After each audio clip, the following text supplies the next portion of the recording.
Betty, you were supposed to be at Mutual tonight, but your leaders say you haven't been there for 3 weeks.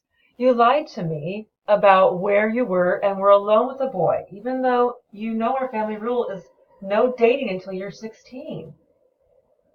If I don't know where you are, it's frightening for me, and I worry about your safety.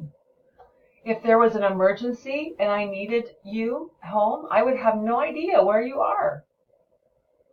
I understand that sometimes things that are going on at Mutual aren't interesting to you, but you could have communicated that to us or your leaders and helped to come up with an activity that was interesting and that you enjoyed. Also, if this young man wants to see you, he can come to our home to visit you here when Dad or I are here to chaperone. I am so angry with you right now, but I do want to discuss the fact that you have deceived me and your youth leaders repeatedly. Please go to your room, and I will come up in a few minutes. Okay. Go now. Okay. All right, you better come back. I'm composed now.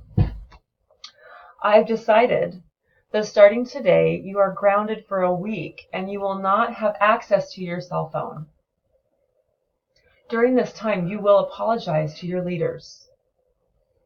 Dad or I will accompany you and stay with you at Mutual this week, and in the future, your leaders will contact me if they notice you're not there. You will turn 16 soon. I know you've been looking forward to dating. You will have to wait an additional month after your birthday before you can date, and then it will be group dates only.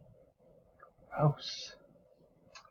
This isn't like you to lie to us and others. In the future, we expect you to be completely honest and be where you say you are going to be. Will you promise to do that? Okay.